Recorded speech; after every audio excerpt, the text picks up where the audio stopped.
Hey, what's up, folks? Welcome to another edition of The Winning Drive. That's right. I am lifetime Longhorn Rod Babers, joined by lifetime Longhorn CJ Vogel. Also joining us, and we are always happy to say, the coach. I can't do him justice with the intro, but I'll do my best. He's a former high school football coach at Burnett, Capel, Brownwood, Belton, Rotan, former college football player, as well at Abilene Christian, coach there in multiple stints. Also was on the staff at UT 5 different seasons, had numerous different roles and responsibilities there as well. And these days, you can catch his work.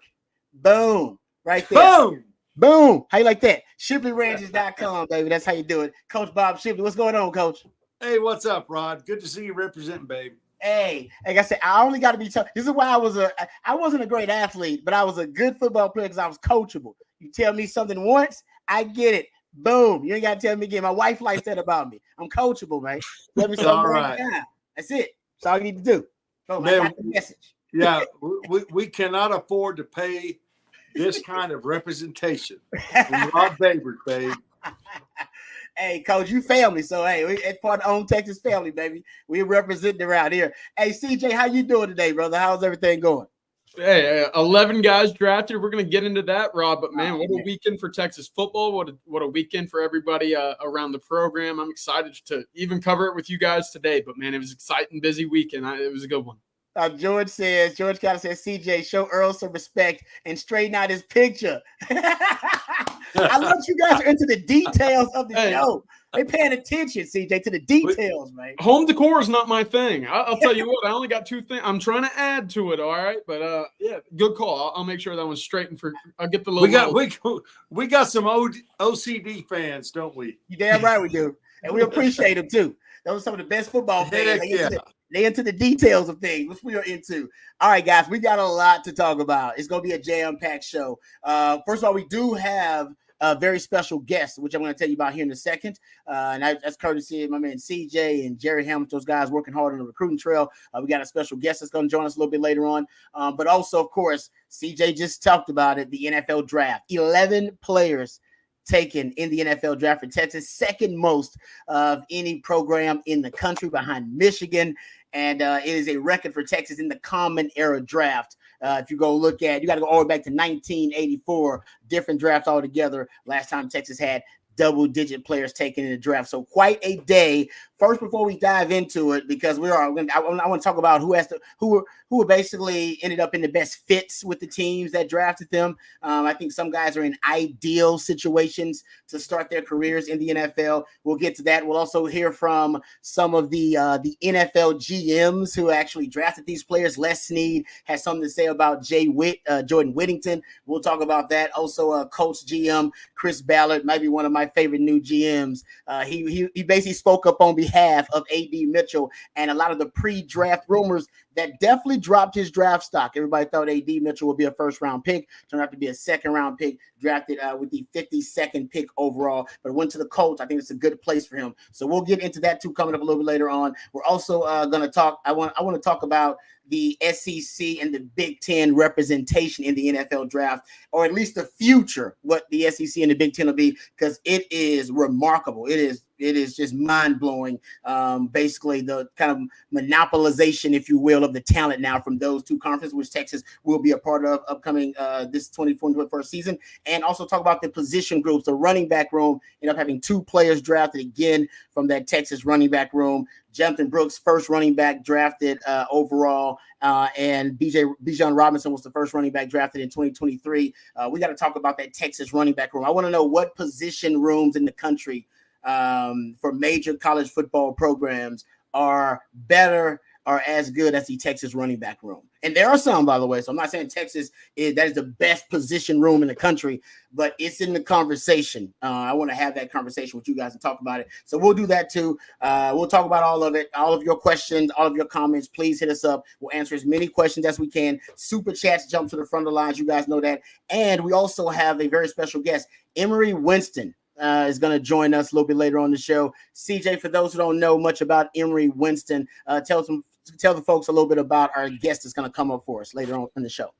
Yeah, absolutely. I mean, obviously committed to the University of Texas, about a 6'3", 6'4", kind of hybrid flex tight end, really talented with the ball in his hands, can stretch the field vertically. We know Sarkisian and that tight end room, that marriage of being able to make plays down the field is very important for the Texas offense. Jatavian Sanders made a number of plays during his time down here in Austin, and of course we expect that to continue with Amari Niblack, guys that are able to really beat man coverage with their speed at the tight end spot. You don't see it too often in the college game, but when you have a guy that can be a big-time game changer and mismatch, I mean, you certainly like to use him and deploy him. So he's, of course, starting up spring football out there in Buford, Georgia. We're lucky to get him on for a few minutes later on today on the winning drive. So looking forward to that.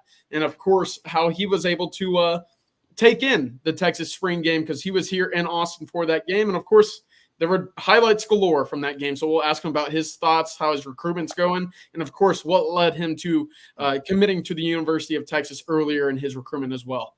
Yeah, can't wait to have him on. So my man Matthew working behind the scenes for us. So let us know when he's ready to go, and we'll interrupt the show. Happy to do so for Emory Winston. All right. We'll get into, like I said, a ton of different things. Your questions, comments, please shoot them out there. We'll get to them as many as we can. Let's start with the NFL draft, guys. Let's start with your impressions. Coach, just give me your thoughts initially before we start talking about some of these individual draft picks for the Longhorns and where they ended up, which ones were ideal fits, which ones were less than ideal fits. Give me your first impressions of the draft. 11 guys drafted by the Longhorns. You've been watching Longhorn football for a long time. How impressed were you? Yeah, incredibly impressed. I had predicted 9 draft picks. So 11 is awesome. I mean, it's just a great example of where we are as a program. Yeah, no doubt. No, I agree with you. But in a short time. I mean, it's not too long ago when you had 0 players taken in the NFL draft, and now Sark with a record 11. And, Bobby talked about this too. CJ, the talent development, which we agree at Texas right now, is at an all-time high. It seems like Texas is developing talent at a high level right now. There's no question about that. The 11 players in the NFL draft, the 11 players that went to the NFL Combine, I see an example of that, an obvious one.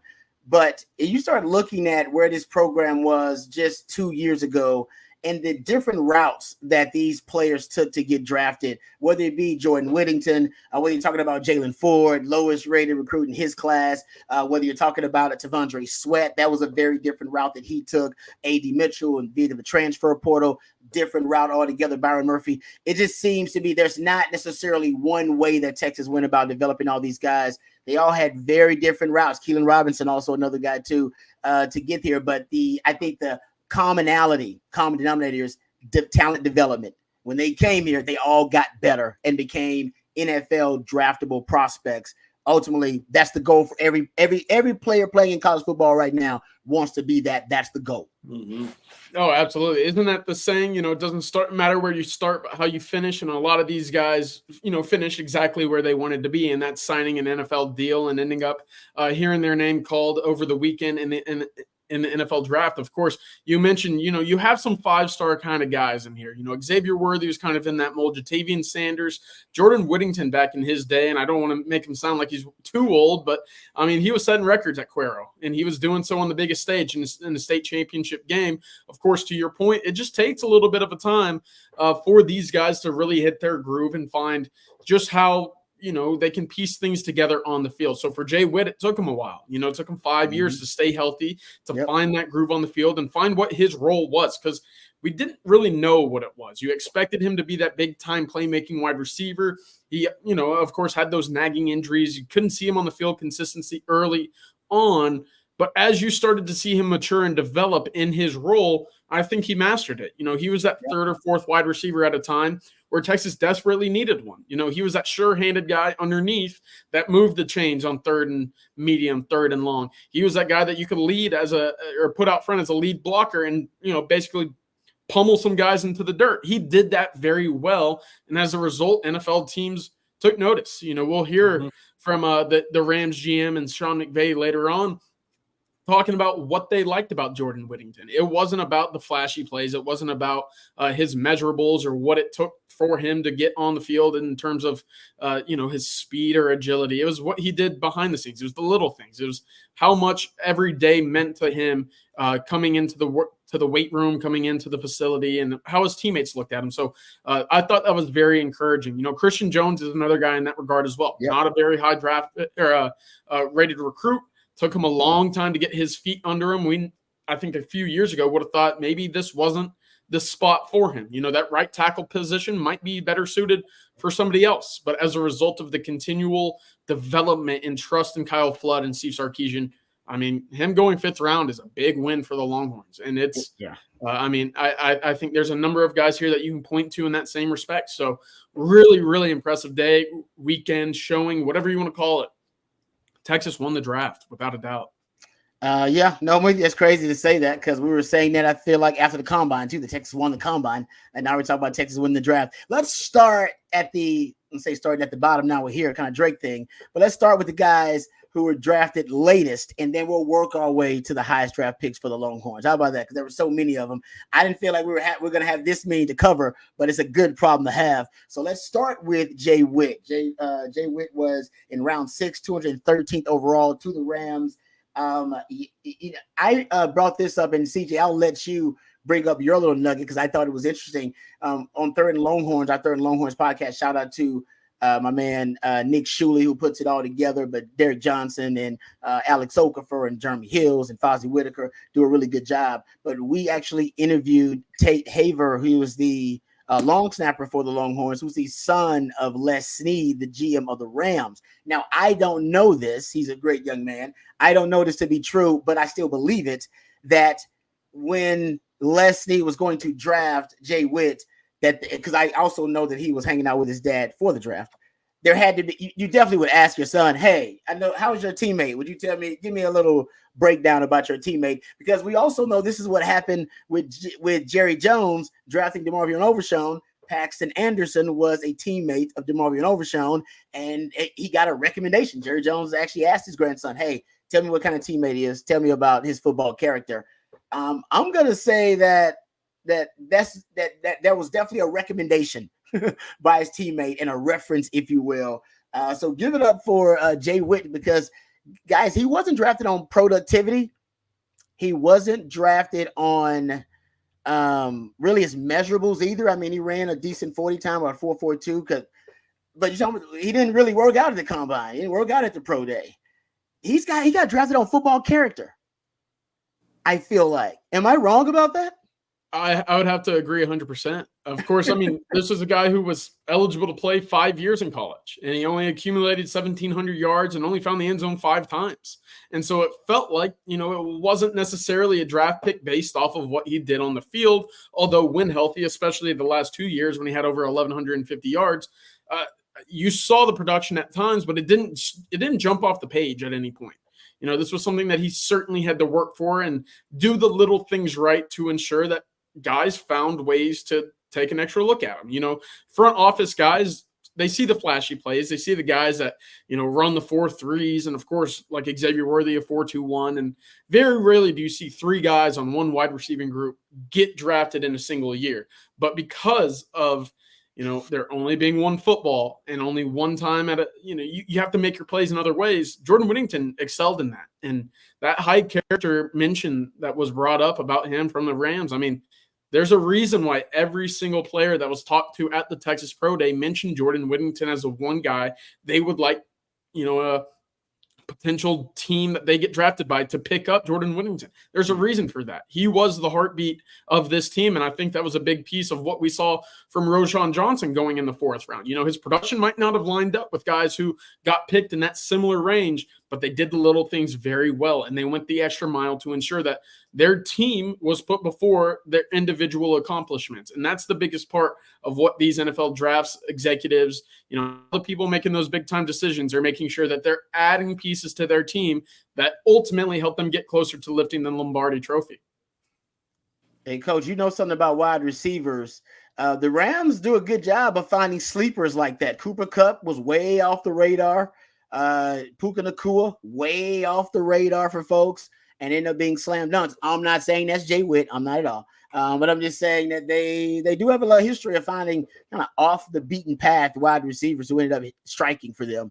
But what are your thoughts about JayWhitt in the NFL and JayWhitt's transition? You said, I will give you credit, Coach. You said multiple times, oh no, that's a guy I would draft. Like you would, I would draft someone like that on our team just because of his football character. Well, it turns out, Coach, you're not alone. Yeah, I think it's a great example of NFL staff visiting with the UT staff and realizing what JayWhitt brings to the table, along with Keenan Robinson and Ryan Watts. Those are three guys that honestly, we didn't know if they'd be drafted. But the fact that JayWhitt is who he is in the locker room, on the field, he's invaluable. You can't put a measuring tape on what he brings to the team, what he brings to the culture, And I think Ryan Watts and Keelan are, they bring the same thing. They bring, a winning attitude into the NFL. And I think it's just really cool to know that GMs and owners looked at that and saw, here's three guys that, can really add to our team in the locker room. And those are three guys that personally I didn't think would be drafted, but they were. And I'm so thankful that these teams did their homework on our guys. We have a video from my man Matthew pulled it up here, and we appreciate his efforts of Les Snead talking about JayWhitt and talking about the process of evaluating JayWhitt and what went into it. Here is Les Snead, the GM for the Rams. Let's have that ready, Matthew, when you get a chance. What's interesting with Jordan, for anybody who didn't know, Tate, my stepson, my daughter's at Texas too, but he was going through the recruiting process, not this year, the year before. Went to a few Texas games, and at that point they didn't have A.D. Mitchell, their tight end who was drafted this year, was just starting. So Jordan was a big part of their offense. Poor Xavier, Worthy would, haul ass down the field, and it's like, man, we can't even get him the ball. So Whittington did a lot of underneath stuff. So you just came to respect, like, wow, that's a good football player. Then they pretty much go get a lot of 5-stars this year. You had to take a step back. The neat thing is, from the moment you walk in that building, and I think they had 11 players drafted this year. It's probably the second most in Michigan. But that's a very talented thing that Sark's got going. But there was one thing that everyone said, you know what, Jordan's our heartbeat. He was one of those guys and Sark does a nice job. Sean knows this on offense. He knew all three positions, was willing to be the third, the fourth, play all the core on special teams. So just kind of one of those kind of key core guys that you draft with a vision and more than likely has a role here. And CJ, you alerted me to this because I didn't think about it. Sean McVay, being the keynote speaker at the Texas Coaching Clinic, I'm sure he got an up close and kind of personal evaluation and reference from all the Texas prospects, including JayWhitt. And that kind of reminds me of when Dan Quinn spoke at that. You talked about Dan Quinn speaking at the coaching clinic 2 years ago, and when they drafted DeMarvion Overshown. Right. And I'm sure he got a personal kind of up close evaluation of DeMarvion Overshown at that time and talked to a lot of people about his leadership. So it's interesting how that's the last 2 years, it seems to have been kind of the same process, personal references and guys who are related to NFL owners / GMs. By the way, Texas needs to keep that up. How can they, what is the chances of that? How many programs have that going on, Coach, where they had those players on their roster back-to-back years that were grandson and sons of NFL GMs and owners and GMs? What does that happen a lot? How many times have you seen that? Yeah, I don't know how much it happens. I know when I was at UT, Bill Belichick spoke at our coaching clinic, and I had to gather several guys for him to work out while he was there.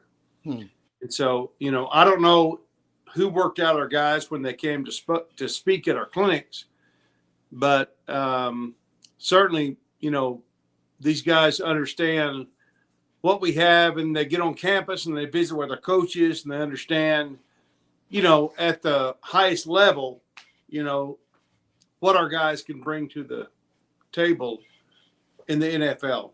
And so I think, that's great, Ed. You're so right. Character matters. JayWhitt is on the top of that list. I think Ryan Watts, Keenan Robinson are too, or they wouldn't be drafted. Those guys were guys I thought would be free agents. But I think GM saw what they bring to the table, the culture they could bring to the locker room. I think that speaks volumes for our staff. Speaking of, let's move on to those guys, Coach, because and I'll give my man CJ a lot of credit. Ryan Watts, you predicted the team that he'd go to, CJ. You didn't predict the round, but you got the team right. That's pretty damn impressive, man. To the Ryan Watts to the Steelers. It was round 6, 195, but you did predict the team. Yeah, I had them. What was it? The pick 178, I think, is what they had. I had them in. Not too far off, but I did pick the Steelers. I felt like Tomlin likes those lengthy DBs. He certainly put up the testing measurables that catches the eyes of those NFL draft executives. And man, I think that's a good fit. That's one of my favorite fits of anybody that got drafted this weekend from the Longhorns. They know defense. Tomlin knows DBs. That's a guy who can certainly be molded in the way that can have a lengthy NFL career. I love that fit for Ryan Watts. That's a great point. I agree with you on that, CJ. And, he's a guy that at the combine, 6th in his vertical among the corners, 2nd in the 3-cone, 4th in the shuttle. His gauntlet was the fastest gauntlet drill of all the DBs, all the corners, I should say there. And his broad jump ended up being at the Texas Pro Day. It would have been 4th best at the combine among corners. He actually made himself some money in the scouting season or the offseason, the combine season, if you will, because I'm not sure he was considered a draftable prospect before then. And he turned out to it mattered to him, and you knew it mattered to him because of the way he trained and how ready he was, Coach. So I agree. It showed a lot about his character as a player for him to grind it out and become a draftable prospect by proving that he had the athletic profile of one. Yeah, there's no doubt about that. Ryan Watts is a guy that probably didn't have the opportunity to show everything he was capable of while he was at Texas, but he certainly showed enough, to be drafted in the 6th round. Yeah, should have probably played some safety at Texas, but that's a different discussion for a different day.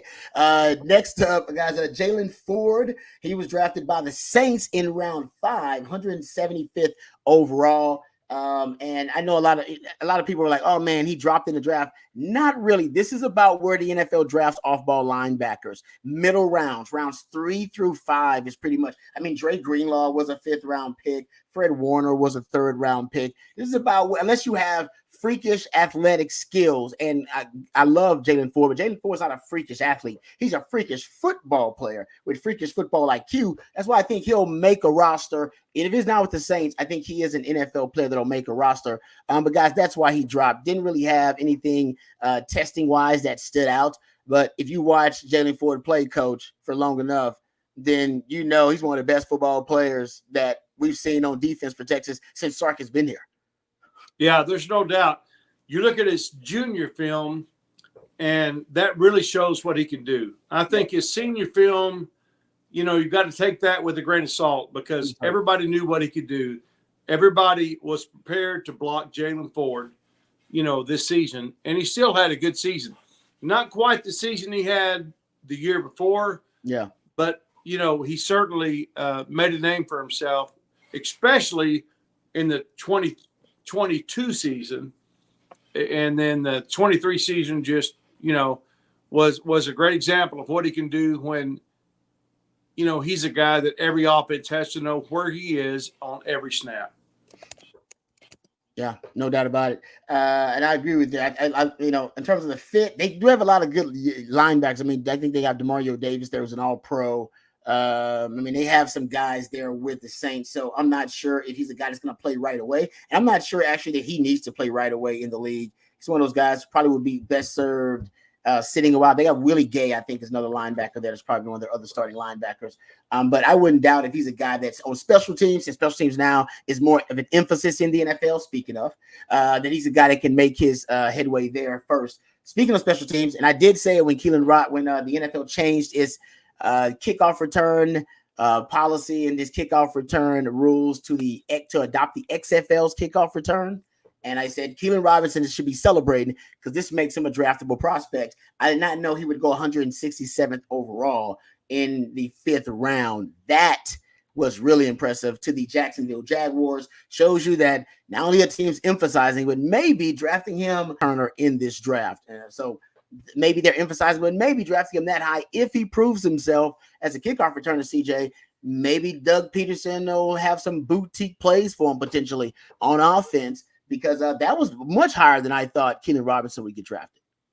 Yeah, I was shocked to see his name come across the ticker at that part of the draft. I thought maybe later on, maybe in the 7th round, you'd see his name. Of course, a 4.42 in the 40. He put up 20 reps on the bench. He put together good testing numbers, and I think that helped his draft stock a lot, especially in the sense that he only had 12 rushing attempts this past season. Now, he had 131 rushing yards with those attempts, but you don't ever see that happen all too much without extra incentive to what you bring to the table. And I mean, he certainly does. What's going to be interesting is which Longhorn returns the kicks for the Jaguars. Is it Keenan Robinson or is it Devin Duvernay? Because remember, they went out and got him this offseason as well. So we could certainly see a tandem, a duo, one of, who knows, a little combo of those two guys. But that running back room, they just picked up the 5th-year option on Travis Etienne. Of course, Tank Bigsby, the running back out of Auburn, was drafted a year ago as well. So they're going to have some pieces to play with. And right now, if you spend a 6th-round pick, a guy in the top 175, you expect to at least make some sort of impact at some point his rookie year. I'm excited for Keelan. That's a fun fit. That offense was a little bit down last year. I'd expect them to pick things up in 2024. Also, if you want to make an NFL connection there, I wonder if they made any calls at any point to Chris Jackson, who's now on staff with the Longhorns. Of course, that's who he was coaching in the NFL over the past couple of seasons as well, was up in Jacksonville. Nice nugget, CJ. Good stuff. That was good. I like that. I agree. And they do. I mean, Coach, you know this. The coaching world is a small world, man. You know that, Coach. You definitely make that call. If you don't make the call because you know him, you know somebody who know him, don't you, Coach? That's right. Yeah. There's no doubt. There's no doubt. Yeah. So you want to vet those guys. Yeah, that's right. All right. Let's go to Christian Jones, who also ended up, I think, being drafted a lot higher than some people thought. People thought late round pick. We pointed out that Daniel Jeremiah had him 55th out of his top 150 on his big board prior to the draft. He gets drafted 162nd overall in the 5th round, going to the Arizona Cardinals. And I got to tell you, good for Christian Jones, man. And this is a guy that if you look at his overall athletic profile, I think they saw a tremendous upside with him. He, as a freshman in high school, was 6'2", 215, and now is 6'5", 318. The truth is, I bet if you've been tracking him, he probably has only had this frame and this body for about 4 or 5 years. And I bet now, and that's why he's gotten better every year. I think the scouts are looking at him as a guy who hasn't come close to tapping his ceiling yet. And they project he's going to move inside to guard when he gets to NFL. And that actually should be an easier transition for him, CJ. Yeah, absolutely. With the Cardinals specifically, he's a guard. I mean, you don't go out and you spend money on Jonah Williams. You draft Paris Johnson Jr. out of Ohio State in the 1st round a year ago. They've got their tackles. Right now, they need that depth on the interior to ensure that Kyler Murray is upright for 17 games, something that we haven't seen over the past couple of years. I like the fit. I think that's certainly a place he can find the field. Cardinals' offensive line wasn't great in 2023. It hasn't been great in a while. So for Christian Jones to, again, get that extra understanding of what his body can do, the limits, and what he can certainly exceed limits in with his body, that's big going into the NFL with the Cardinals. I love him as a guard. And, I mean, he's going to be facing some really good interior defensive linemen. Luckily now he won't be having to face Aaron Donald 2 times a year either. Got to face Byron Murphy, though. That's right. That's right. So, yeah, face a bit different look too. He didn't have to face him all that much from a tackle going into the interior. Good luck. That's not going to be very fun. Oh yeah, that ain't gonna be fun. He got a good scouting report on you too, Christian. He knows you really well. No, that's good. And your thoughts, Coach, about Christian Jones? He's also one of those guys that I just think showed tremendous football character while he was here at Texas. We've seen him struggle when he first saw the field, and nobody really predicted this young man would be a draftable prospect in the NFL. But every year, a little bit better, a little bit better. By the time he got 6 years, he's an NFL player. Yeah, no doubt. You know, I'm not a big fan of soccer, but soccer really helped Christian Jones. He was on a select soccer team. I was involved in his recruiting, and you know, he was a great soccer player when he was under 200 pounds. But you know, it's funny. I listen to Coke FM every day in the morning. And they said, well, Jerry Jones' grandson was drafted by the Cardinals. And I had to send him a text to my guys at Coke FM and say, you know, Jerry's been known to be a little bit of a rounder, but I don't think Jerry aside Christian Jones. Yeah. Jerry Jones had another grandson on the team without the Jones name. Yes. Paxton Anderson. Yeah. Oh, so I had to get those guys straight at Coke FM. This was not Jerry Jones' grandson. I mean, you know, Jerry Jones has, you know, he's done some things, but Christian is a great young man. Absolutely. His family, Christian is he's as good as they come, and he'll be a big time locker room guy for the Cardinals, I think, because you know, he's just great morals, great character, and I think that his future is in front of him for sure. His best days playing the offensive line are ahead of him. Yeah, it feels like I love that, Coach. A rounder. That's an old school term, right? Old school country boy term right there. That's right. And I get honestly, I'm not familiar with the term, but as soon as you got it, the context clues all lined up. Boom! I was like, "Yep, I know what he's talking about." Yep, it's like the Tupac song. I get around. He's a rounder. Oh man, coach is funny. All right, let's get to the next pick here for the Longhorns. It was JT Sanders. And there's some Longhorns in this chat already, and I got some little surly things to say about JT. Jake says, "Do y'all think JT Sanders should have come back for one more year?" And Steve Sherlock says, "Sanders definitely should have stayed, considering he was drafted in round 4." Okay, he was drafted by the Carolina Panthers, by the way, a pick 101st overall. Let's talk about it, guys. Do y'all think JT should have stayed in school? I think he should have just left. What are your thoughts, Coach CJ? What are your thoughts? No, absolutely not. I mean, he was the tight end too, essentially after this year. You know, that's where he was. He was a projected second or third round pick. He was the tight end 2 on the board. It didn't work out like that. And of course, I think a little bit or most of it falls on his shoulders. You know, he didn't test well. He didn't have good combine grades. He didn't look like he was bought into what was happening at the pro day at all. And it was surprising to me as somebody who was in attendance and has watched Jatavian Sanders over the last couple of years, dating all the way back to his time at Denton Ryan. He is an ultra competitive guy. He is a guy that will get into a room and across the field from you, you're not going to beat him one-on-one.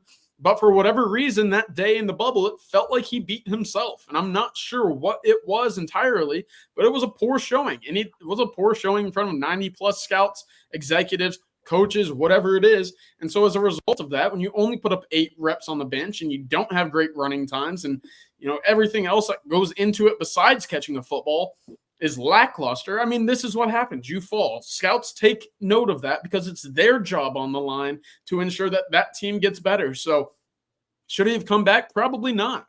I thought, again, he was that tight end 2 Should he have taken care of business a little bit earlier in his pre-draft routine? Yeah, I think so. But Carolina's a fine spot. Young quarterback. Young quarterbacks love those little safety valves at the tight end position. The Panthers need all the help they can get, especially in the passing game. He's going to get a lot of targets. He's going to be schemed open. He's going to be utilized well. Oh, and he gets to play a little bit more with Jonathan Brooks. So I think it's a fine fit, but should he have come back? No, that was all on Jatavian in my eyes to have. That drop is a little bit self-inflicted. Coach, what are your thoughts about JT Sanders? Should he have come back to school? Should he have gone? What are your thoughts?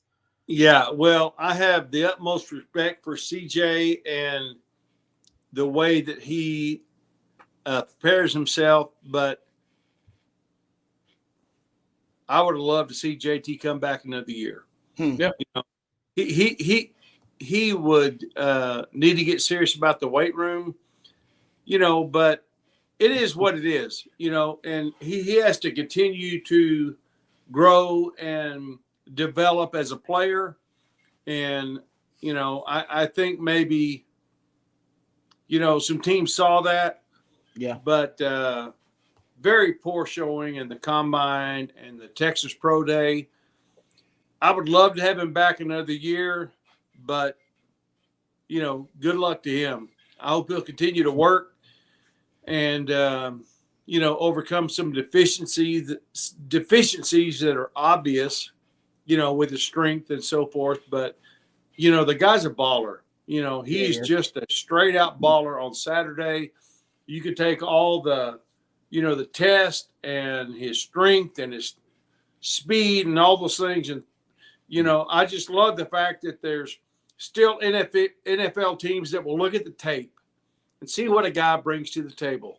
Yeah. Not look at his measurables, but look at his production. Yeah. And the way that he catches the ball in a crowd. If he would have come back, I think he could have certainly been drafted higher.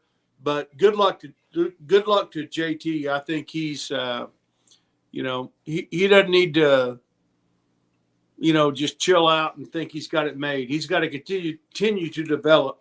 He could be one of the greatest tight ends that we've had, in terms of his NFL production. If he'll continue to be serious about his growth as, his personal growth. Yeah. Absolutely. Yeah, I'm with that. It was 8 reps on the bench, whatever it was that he had. Trust me, some scouts, they took it upon themselves to basically indict his football character as a result of that. Yeah. Because they believe that there are tight ends in high school that if just with a little bit more work, they can bench more than 8 reps on the bench. So it's either was he injured, and if he's injured, then they need to know that for the data evaluation. But if not, then a lot of scouts, they connected the 8 reps on the bench to why he was a subpar blocker. And they were like, well, he's a subpar blocker because he doesn't have upper body strength. Well, why doesn't he have upper body strength? Well, is he not spending time in the weight room? Is it an injury? Does he just not care about that part of football? And I think that ultimately that's why he dropped. Hopefully, if it matters to him, JT's going to be a hell of a pro. Absolutely. Yeah. If it matters to him, watch out. And I hope he does have a chip on his shoulder as a result. Because, if he does, he's going to be a hell of a pro. It happens. It should. It cost him a lot of money. That fall did. So it absolutely should. Yeah. I bet it does. I hope it does. All right, before we get to the guys who were drafted in the first 2 rounds, let's take a quick break and thank our fantastic sponsors. First, let's thank the folks over at South Point Dodge are on the team now, the On Texas football team. Longhorn fans, you can score an easy extra point this season when you get to the point at South Point Dodge. South Point Dodge has over 600 vehicles in stock, and their award-winning sales staff, they don't play games. They're not a deal possible. So score big today at South Point Dodge. Comes very much to South Point Dodge for their support and their sponsorship of the Winning Drive. Also, we'd like to thank the good, fine folks over at Flat Creek Estate Winery as well. Flat Creek just won 11 awards in 30 days, including double gold Grand Reserve and Texas Grand Reserve at the Houston Rodeo. Flat Creek Estate Winery is raking in the awards in just a few minutes from the heart of Austin, Texas. Select bottles of the wines by Flat Creek Estate are now available at your local specs. So now you can get a taste of what their largest venue hosting events for the whole family all spring. Check out their website for wine tasting, chef dinners, and even make a reservation to visit the property for Mother's Day coming up. Eat, drink, and be awesome at Flat Creek Estate. For more information, please visit flatcreekestate.com. That's flatcreekestate.com for more information. All right, let's and by the way, still trying to get the mothers on board so I can get out there for Mother's Day. It's tough getting my mom and the new mother in our household on the same page, but we are working on it. I assure you, trying to get that done as well. Okay, let's get back to the draft, and then after that, we'll either take questions or I got a couple of topics that I want to hit up with you guys about the current Texas football team. But let's continue here. The second round at the which was a little bit surprising. Jonathan Brooks, he actually went ahead of where teams thought he was go. The first running back off the board. Actually, no, I take that back. Let's go to A.D. Mitchell because he was actually taken 52nd overall. Jonathan Brooks was 46, so I apologize about that. Round 2.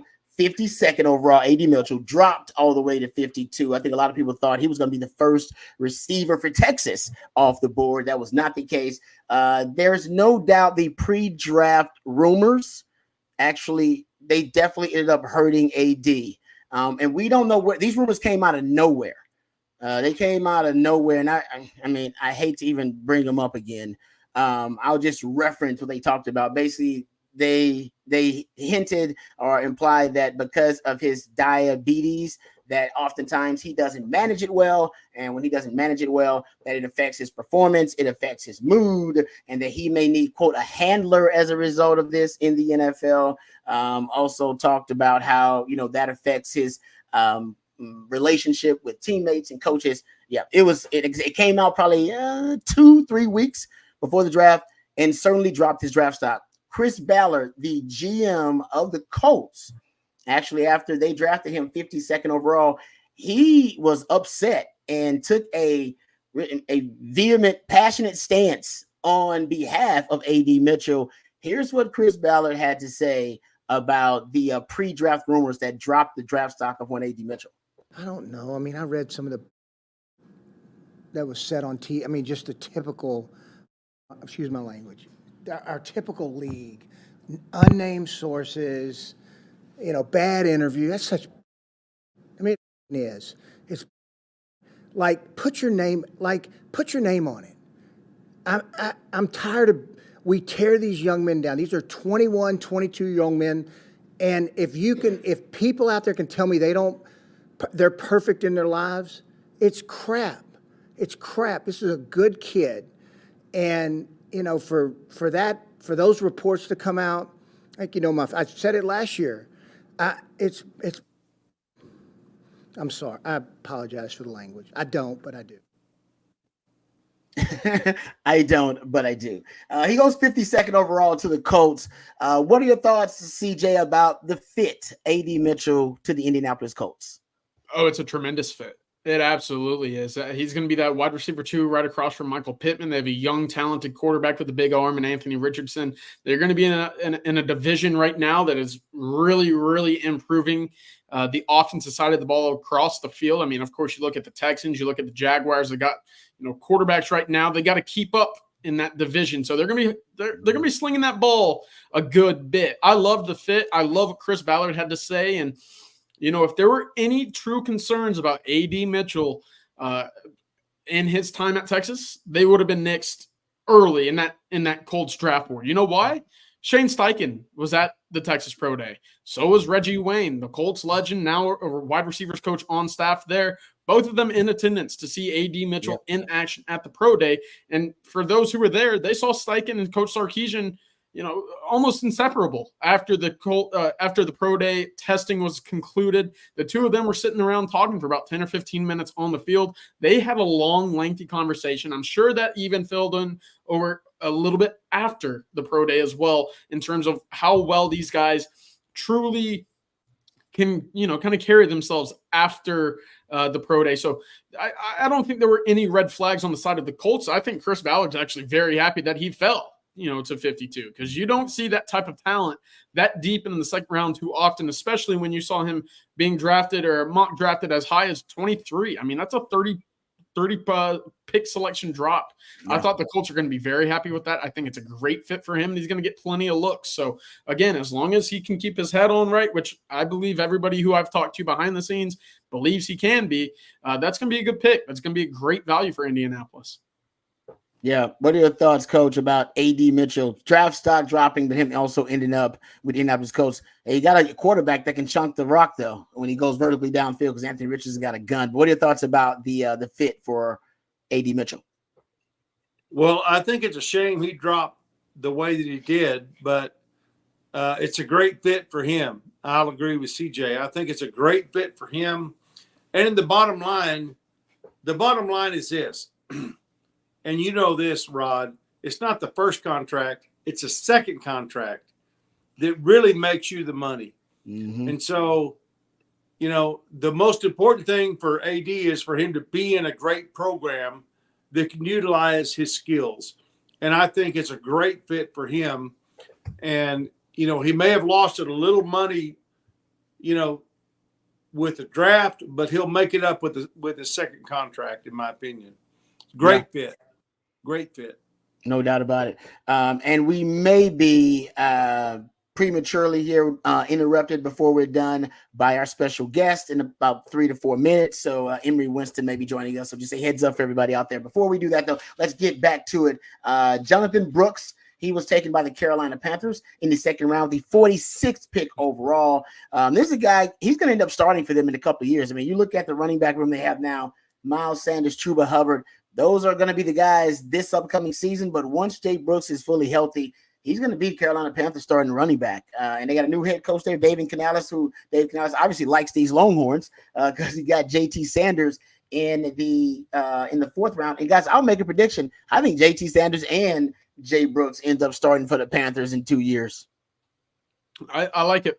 I do too. And, you look at it this year, listen, it wasn't a great running year for the Panthers a year. It wasn't a good football season for the Panthers. And I know we talked about it. We joked about it at light every now and then. Oh, well, you don't want to fall to the Panthers at 33 if you're Xavier Worthy or Adonai Mitchell. Well, if you're Jonathan Brooks, I'm sure you're not pleased to be in Carolina, but they did add a lot of pieces to that offensive line this offseason. Robert Hunt, the guard, they added Damian Lewis, and Josh Neiman. So that's 3 pieces that they went and added out of the free agency world to basically give Bryce Young a pocket. He didn't have one a year ago. There weren't running lanes for Chuba Hubbard and Miles Sanders.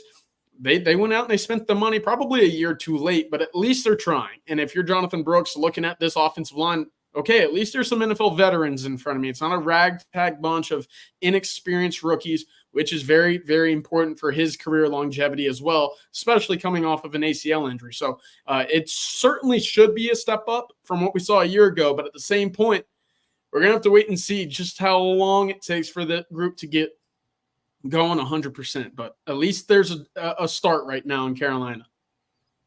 Yeah. Jay, what are your thoughts about Jay Brooks, Coach? Honestly, for Bryce Young, if Bryce Young's good or not, Jay Brooks is going to get a lot of carries, man. He's going to get a lot of work when he's fully healthy. And I'll say this, Dave Canales, the new head coach, he has basically resurrected the skill set of Geno Smith and Baker Mayfield in Tampa. Can he do that with Bryce Young is the question. Yeah, I don't think there's any doubt. I think it's a great spot for Jay Brooks to be in. Unfortunate with his injury, but you got to love a team that'll take a chance on a guy that was injured in the second round. And I think Jay Brooks will go in with a chip on his shoulder, just the way he came into the University of Texas. He ran with a chip on his shoulder. He practiced with a chip on his shoulder. And, I think the 46th pick in the draft is maybe not where he wanted to be, but I think in the long run, it's going to be a really good spot for Jay Brooks to be in. Absolutely. Yeah, no doubt. All right. I believe we do have our very special guest getting ready to join us now, Emery Winston. When my man Matthew gets it set up, we'll have him for just a little while, for a few minutes. Then we'll get back to our draft breakdown and review, and then we'll get to some other conversation. All right, I believe there is. Hey, Emory, how you doing? This is oh, there he is. Oh, there he is. Came back to us. I'm good. Yeah, I'm trying to get like where it doesn't look like. Give me a second. Give me a second. Oh, see, hey, you know what? I respect the young man. He's all about lighting. He's trying to get some good lighting for us, want people today to see him. So we appreciate that. Yeah, I'm gonna go outside. I'm gonna go outside. There you go. See, I appreciate it. I already like this guy. I already like him in Winston. I'm a big fan already. All right, There we go. We got the beanie. It's all about the optics. Everything's going now. I like it. Emory, how are we? I'm good. How are you? Good, man. Good. I appreciate you hopping on with us today. Of course, we just watched the NFL draft. A lot of Longhorns heard their name selected. Let me get your thoughts on that real quick. I just feel like that's where you're gonna be developed at, and you can see that, like how highest number of draft guys in the draft. Yeah, I mean, we saw, Jatavian Sanders, a number of those guys on the offense side of the ball, 3 wide receivers. When it comes to, the Texas offense and how kind of explosive it is while also getting a number of guys involved, how much of that did you take into account before committing to Texas and, of course, evaluating Sarkisian's offense as well? So really originally, I didn't really look into Texas, and I didn't do all my, digging into every school. I think that used the tight end and I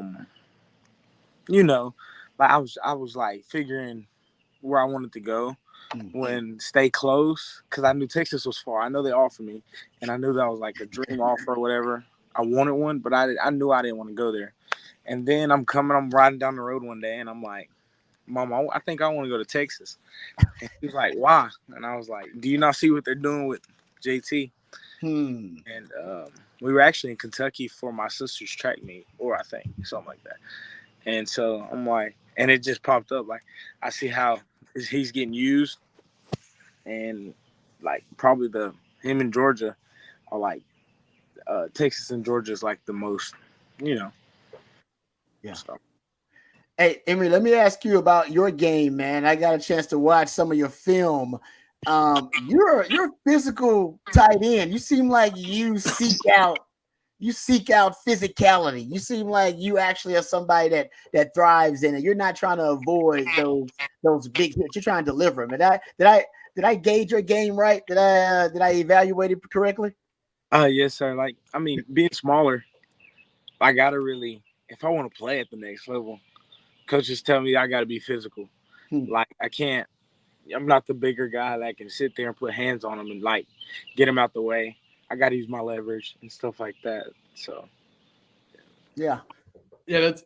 Hey, Emory, I got to ask you this: when Texas was recruiting you, what was the thing that made the difference in you selecting Texas ahead of the other teams that were recruiting you? What was the difference?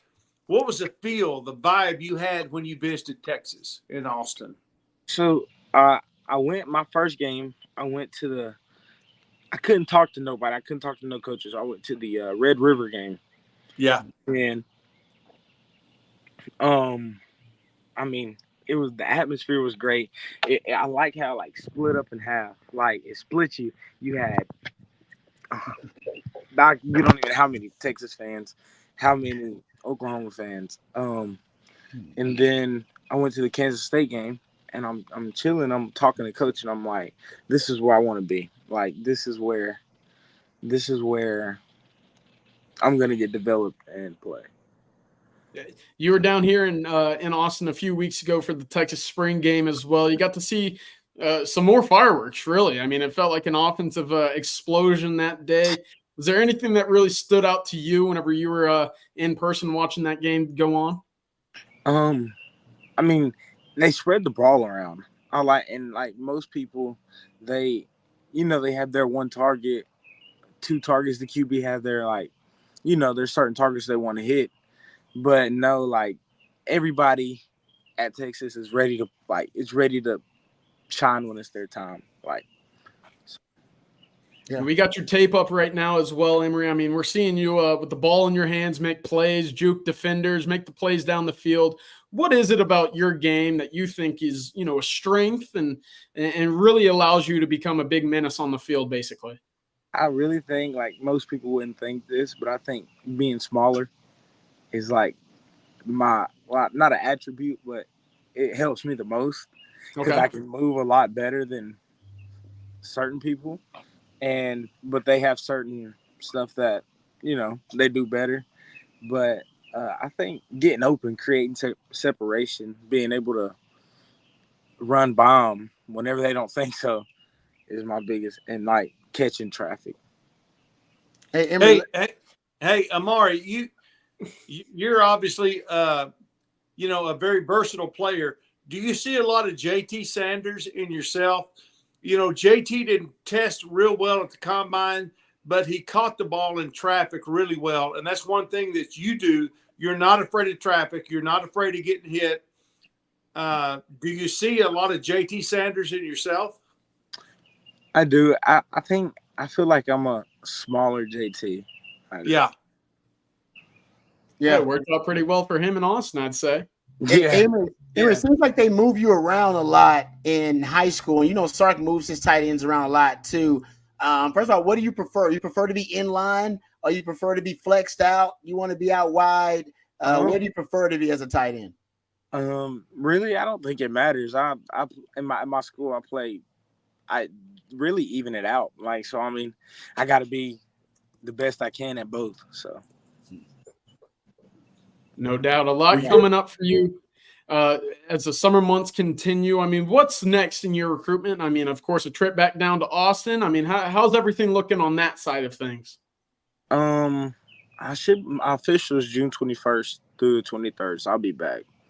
Well, there we go. There's that. And then talk a little bit about Coach Banks, of course, position coach down here in Austin at tight end. What stands out about Coach Banks to you, and how's y'all's relationship? Really, like, it's nothing as simple as he's a straight shooter. Like, I don't like when people try to like tell you, yeah, you're gonna come in and play. Yeah, you're gonna do this. Yeah, like I'm not worried about no NIL. We don't talk no NIL. So the thing with them, like, you don't lead in NIL. If you want to be there, they want to get you there because you want to be there. So I really do like that. My mom's always taught me that that money's not everything, and that you don't have to. You need, your goal is the next step, like the NFL, and that's what it is with Coach Banks. And I'm like, and he tells me how it is. If I come in and play, if I come in and practice hard, learn the playbook, I have a chance to have some reps. If I don't, I'm gonna sit on the bench. So, and I know what my goal is. So, I'm gonna do what I need to do. Emory, do you what do you like most about Coach Sark? What stands out to you about Coach Sark? I mean, I don't think I've never seen him yell. I think he gets his point across how he needs to get it across, but I don't never see him yell. And so that's a different type of.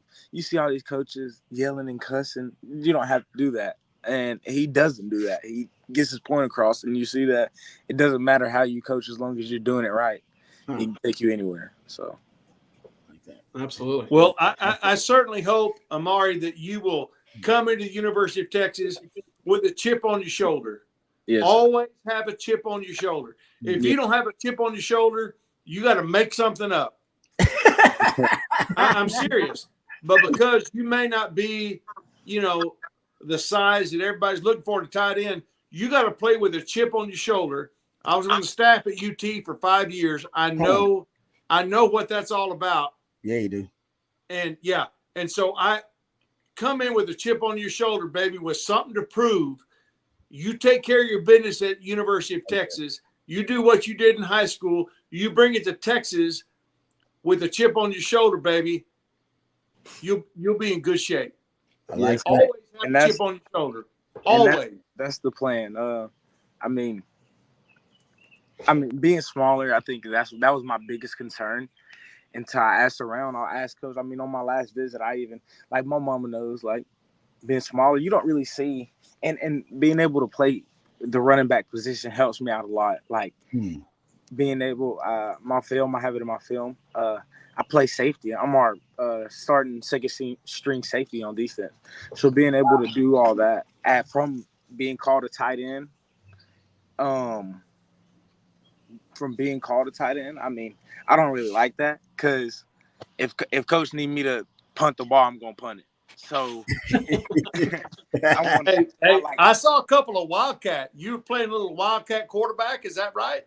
Yeah. So growing up, I played running back because I was like in middle school. I did actually. I played a lot of running back, Wildcat. We didn't do that. And then one day I told coach my 9th grade year. So I wasn't the go-to guy my 9th grade year.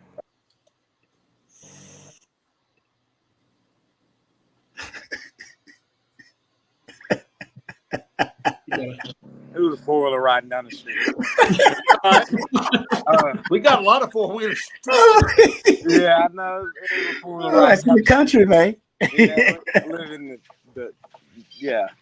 But what was I saying? Oh, that's good. Hey, you know what? I want to ask you, since I know we obviously going a little bit long with you, man, but you've been great. I got one more question for you. How many other sports did you play as a youngster? Was I reading that you played a lot of other sports? Yes, sir. So Yeah.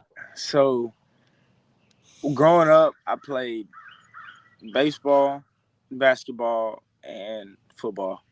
And now in high school, this year I played baseball.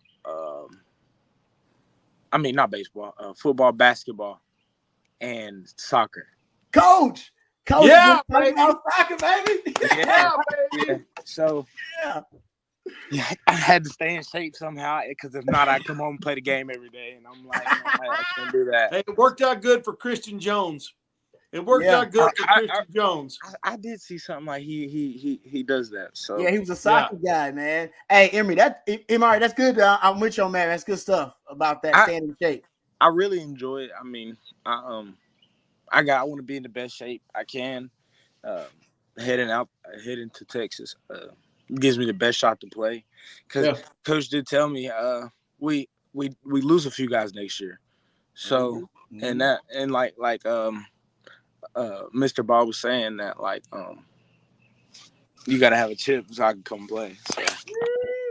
Oh man, you got a lot of fans out there. Trust me, brother. You just earned a lot of fans out there. We appreciate you joining us too today, no doubt. I appreciate y'all having me. Yeah, hey, you come to Texas. Hey, you come to Texas, Amari. You make a name for yourself, baby. You come in with the chip on your shoulder. You make a name for yourself. Mm-hmm. You're gonna be all right. Yes, yeah. We're so fired up. You're gonna be a Longhorn. Yes, sir. And for everybody asking, I'm locked in. Hey, locked in. That's what I'm talking about, baby. Love it. Hey. Thanks for the time and best of luck, brother. Keep working hard. We can't wait till you get to the 40. No, I appreciate it. Thank you. Hook 'em. Right. Man, okay. I gotta tell you, the fact that he be playing soccer just to stay in shape, coach. Big man with the football. Man. I know you love that. I knew you were gonna love that, coach. I love it. I'm gonna tell you what, man. I can't wait for that guy to get on the 40 acres. I cannot wait. He's impressive. His film is very impressive. You know what his game reminds me of, and I didn't want to say it to his face because it would have been disrespectful. Honestly, I think it would have. He kind of reminds me of Aaron Hernandez's game. I didn't want to say that to his face, but his game. But if Aaron Hernandez was an undersized tight end, if y'all remember, and he was a really good one. So I'm not trying to make a joke here. Very good one, yeah. But he was a really good one. Talking about the football player. He kind of reminds me of him, man. He's undersized. They used to move him all around. He would play running back. He would play quarterback. He'd play all these different positions, and the game was very similar. I apologize if I offended anybody with that comment, but that's the first thing I thought. I was going to say that to the young man because I don't want him thinking about that. I want to say that to the young man. I like him too much. But good stuff, Rod. Good stuff, man. No, but he does. I mean, look at his game. I'm telling you, they're very similar. Anyway, let's get back to it, guys. Wrap up our draft discussion here. I believe we were moving on from Jonathan Brooks. Let's talk about T Sizzle. So Shizzle. He got drafted 38th overall in the second round to the Tennessee Titans. People thought his draft stock would drop. That was not the case. How about this, guys? He had a quote after the draft where he said, because they were talking about his weight, getting down to 355 or 350. And he says, if I get down to 355 or 350, I'm going to be a Hall of Famer. That's what the Padres Sweat said. Which to me, coach, which to me means maybe that Dane Brugler report that came out about him being over 380 in the bowl game and that Sugar Bowl being, upwards of 380, 390. Maybe there's some truth to it. I don't know, but maybe it was some truth to it because he came to the combine at 366. He was 367 at the pro day, didn't weigh in at the Senior Bowl. And I was like, man, why didn't he lose some weight for the combine? Maybe he did. And maybe he's saying, guys, look how light and effective I am. Look how agile I am. You get me to 355, I'm going to be out there running with the linebackers, man. So maybe this could potentially, coach, this could be the steal of the draft. It could be. If T'Vondre Sweat actually becomes a 3-down player, it could end up being one of the steals of the draft. It truly could. Oh, I don't think there's any doubt. I was so fired up when he went 38th pick in the draft. I mean, the dude deserves it. I mean, he has paid the price. He has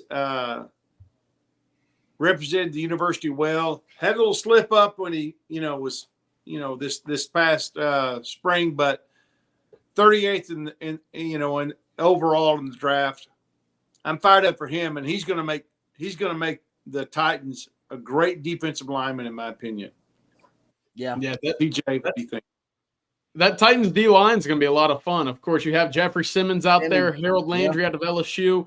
He gets the team back up with Keandre Coburn as well. So nice. A pair of Texas nose tackles right there, up there in Tennessee. 2 points, though, and Patrick Page, I love it. I mean, he's a first-team All-American, Outland Award winning trophy winner. Listen, if he did balloon up to 380, 390 during the season, one, maybe a little bit of pause that how did you do that in the middle of the season when you're in pads practicing and playing every day?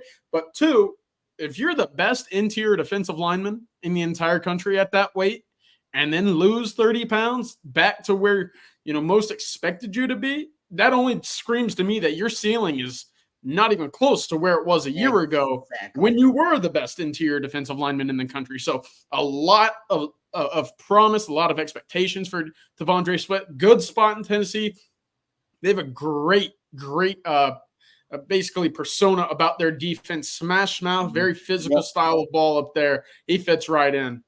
Yeah, he does. And right now, defensive tackle is a premium position, guys. Last year, look at the top 15 highest paid defenders in the NFL. Half of them were interior defensive linemen. They're paying them more and more because if you want to play with a light box, the only way to do that is to do it with a massive human being so it can clog up multiple gaps with their sheer size and mass, or they're so destructive and disruptive up front, they demand a double team, which balances out the numbers advantage that they would have. And T-Sweat can do, he's both. He can be both for you. I love that pick. Actually, I don't love it. I like it. I'm a Texans fan, so got to see T and A.D. Mitchell twice a year. Not looking forward to that. And Keenan Robinson. Damn it.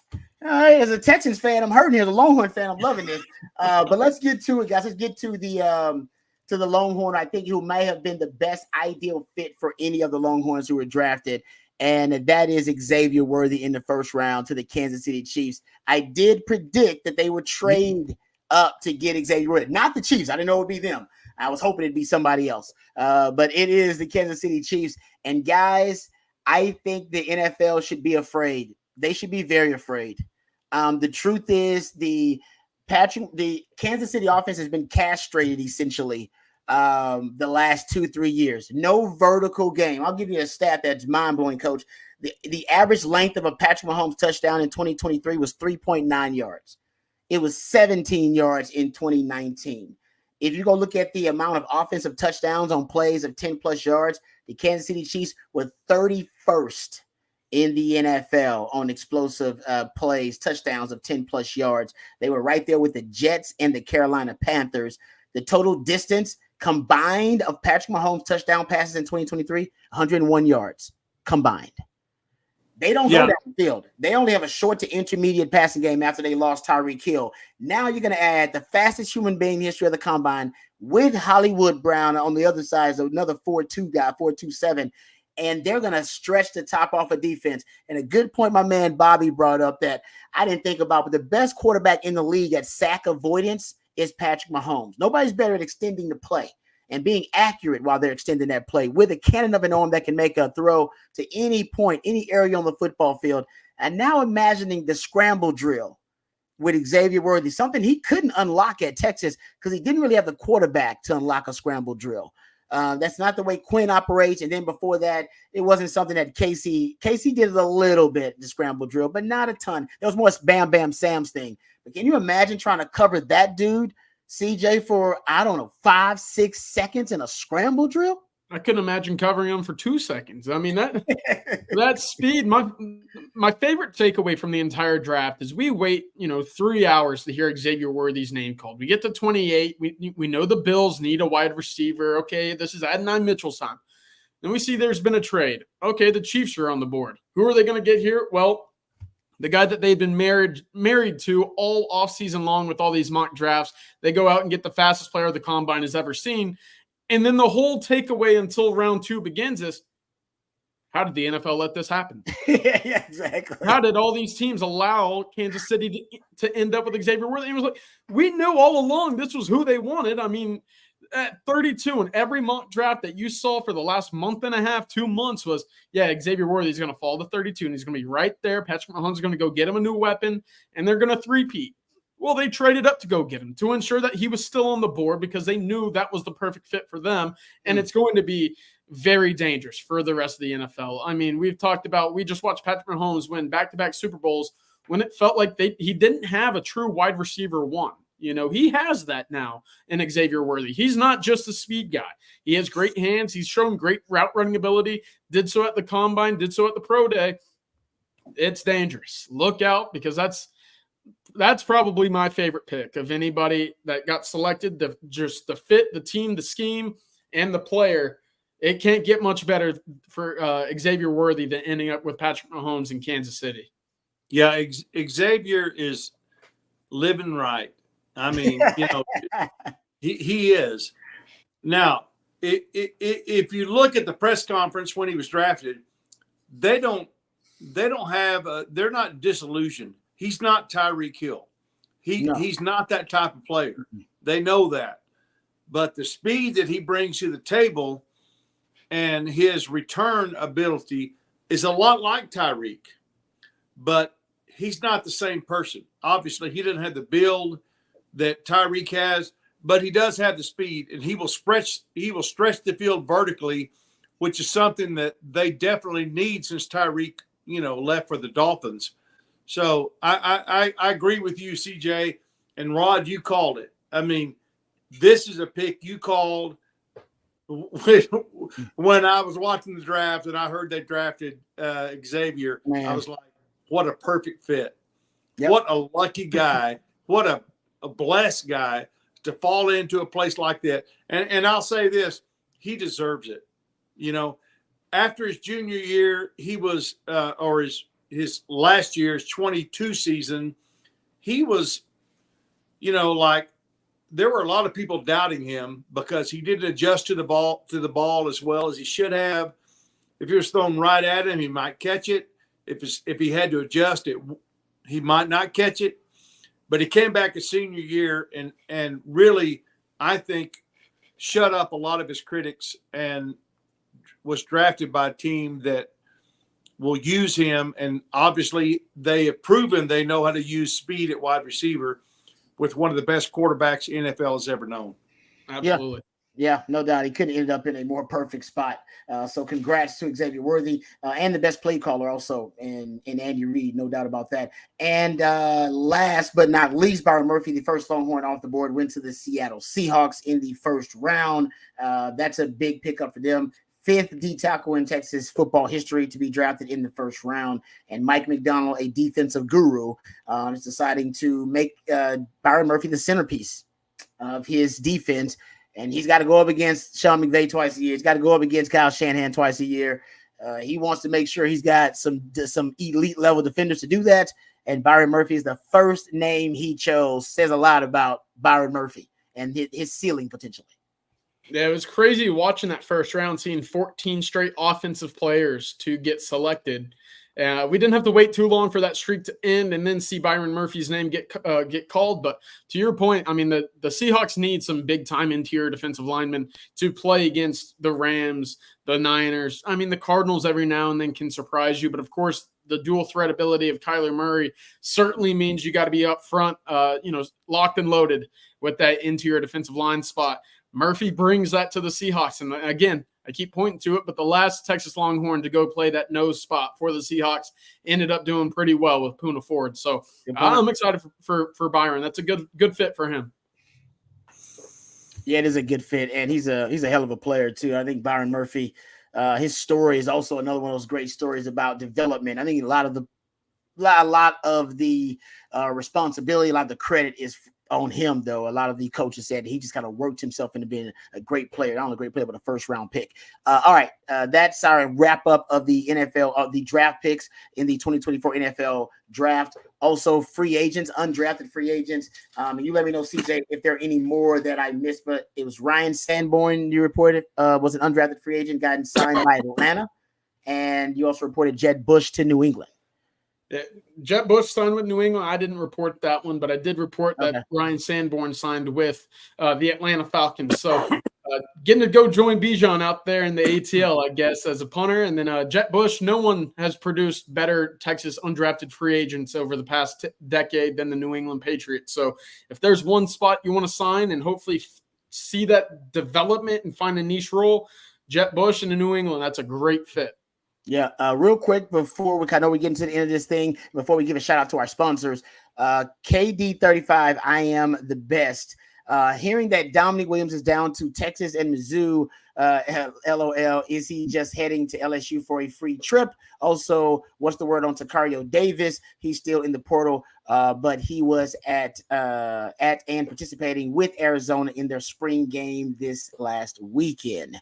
CJ, any updates on Dominic Williams, the TCU defensive lineman, and on Takario Davis, what people thought would be the cornerback out of Arizona, who's expected to hit the transfer portal, and everything becomes final, if I'm not mistaken, tomorrow, correct? The transfer portal closes for the spring semester? Yeah, so tomorrow will be the last day that you can enter the transfer portal. You can still make your decision and commit after that up until I believe when people or when players return to campus for the June conditioning. So for Texas, I believe it's May 31st is that day that everybody moves back onto campus. We'll double check on that. But Dominic Williams, again, it looked like it was going to be Texas and Oklahoma. Now Missouri's in the fold, taking a trip down to LSU to see Bo Davis. Texas, again, been a constant theme here, a big competitor. Of course, they can compete on the field with playing time immediately as well in the NIL game. So going to be tough to beat. Missouri gave them a lot to think about over the weekend. But I think Oklahoma's kind of slipped out of that one. We'll see what LSU does again with Bo Davis. As for Takario Davis, Texas would love for him to be in the portal 100%, for him to be someone that they are considering without a question. He's been receiving some way too early first-round praise for the 2025 NFL draft. That gives you an understanding of how these guys are being evaluated at the moment. 6'3" cornerbacks that can run. You don't see them too often, and that's why Arizona's doing everything that they can to keep him on campus. Of course, Dwayne Akina staying in Arizona makes a big difference there. We've seen a lot of front seven guys from Arizona join and follow Johnny Nance into Texas. Well, Dwayne Akina is a little bit differently, and Rod, you can speak about that firsthand. Yeah. Right now, we'll certainly see what his intentions are, but the Arizona staff allowing him to go through spring workouts and spring ball, that means a little bit for in terms of their hopes and dreams of keeping him on campus there. So we'll see. Right now, it's kind of a wait and see game with Takario Davis. Good stuff there. Hey, Coach, Burnt Orange Horn wants to know, are you in your new home, Coach Shipley? Not yet. Well, Not yet. Actually, I am. So I married my next door neighbor. I close on my house I'm selling tomorrow. But so I'm in her house. I don't have my house to go to anymore. It's used to. I would leave in the morning and say, "I'll see you about 5:30 or 6," and I go to my house. I don't have my house anymore.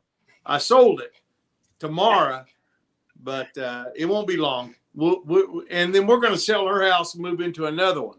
Man, that's a lot of moving right there, Coach. But Coach, you big time though. You big time like that. Someone says I hate moving. I do too.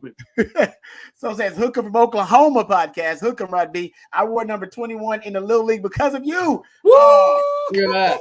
Hold on, no, I'm gonna screenshot that right now. Let me screenshot this. Or Grady Cabinets. Yeah, I got to Let me screenshot. Bam! I got that from my phone. See, I screenshotted that. Thank you, Hookem from Oklahoma podcast. You made my day on that one.